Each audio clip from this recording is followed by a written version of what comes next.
शिवाजी महाराज।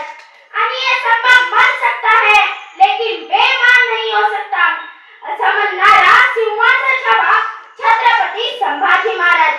या सर्वांना अभिवादन करून मी माझ्या भाषणाला सुरुवात करते। 350 वर्षापूर्वी छत्रपती शिवाजी महाराजांनी या मातीमध्ये इतिहास घडवला। रायगडावर 32 मनाचं सोन्याचं सिंहासन उभं राहिलं आणि लोककल्याणकारी राजे शिवकल्याण छत्रपती म्हणून स्थापित झाले। शेतकऱ्यांचं, कामकऱ्यांचं, कष्टकऱ्यांचं राज्य या मातीमध्ये निर्माण झालं। मातीसाठी लढणारी, मातीसाठी झुंजणारी आणि मातीसाठी मरणारी माणसं या मातीमध्ये उभी राहू लागली। हे या मातीचं सर्वात मोठं वैशिष्ट्य आहे। असाच एक महामेरू या मातीमध्ये जन्माला आला। छत्रपती शिवाजी महाराजांच्या पराक्रमाचा वारसा घेतलेला, छत्रपती शिवाजी महाराजांनी स्थापित केलेले स्वराज्य संवर्धित करणारा तो योद्धा म्हणजे छत्रपती संभाजी महाराज। 14 एप्रिल 1657 रोजी पुरंदरावर एका शिवरत्नाचा जन्म झाला। तोफांचा गडगडाट झाला। सगळीकडे आनंदी आनंद वातावरण पसरले। भगवा झेंडा अभिमानाने फडकू लागला। सह्याद्रीच्या कडेकपाऱ्यात एकच आरोळी घुमली, माझा राजा जन्मला, माझा राजा जन्मला। आणि आपल्या ज्येष्ठ पुत्राची आठवण म्हणून जिजाऊंनी नामकरण केले संभाजी। संभाजीराजे 2.25 वर्षाचे असताना त्यांच्या डोईवरून मातृत्वाचे छत्र हरपले।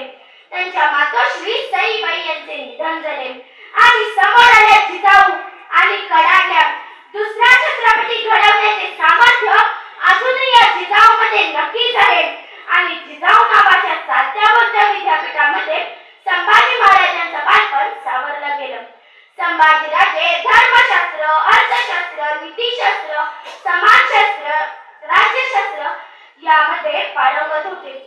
एक नाही, दोन नाही, तब्बल 16 भाषा येत होत्या संभाजीराजांना। अनेक भाषातून संभाजीराजांनी काही काव्यग्रंथही लिहिले, जसे की राजकारणाची चर्चा करणारा बुधभूषणम, नायिका भेद, नकाची काठ, अध्यात्माची चर्चा करणारा सातशतक हे ग्रंथ त्यांनी लिहिले। वयाच्या 14व्या वर्षी संस्कृत मधून लिहिलेल्या बुधभूषणम मध्ये संभाजी महाराजांनी श्री गणेशाचे वर्णन केले आहे। पद पद मकत्र समाचारना जग जीवित ककर मकर ना विललित कबीर उदर लंबित विशालवर उर दीर्घ मुंडित कर्तेत चारी फल एक दंतर सुंद लवत हरी जात सकल मलम। संभाजी राजांनी बुद्धीची आवड जोपासली, त्याचबरोबर त्यांनी व्यायामाची आवड सुद्धा जोपासली। मलखांब, दांडपट्टा, घोडेस्वारी, तलवारबाजी यामध्ये संभाजीराजे माहिर होते। तत्कालीन काळात घोड्याला बेभान पळवणारा आणि रणांगणावर एका पायावर वळवणारा फक्त तो एकच योद्धा होऊन गेला। ही कला परत कधी कोणाला जमलीच नाही। शिवाजी महाराजांच्या काळात जेवढं स्वराज्य होतं त्याच्या 5000 किलोमीटरने ते वाढविलं।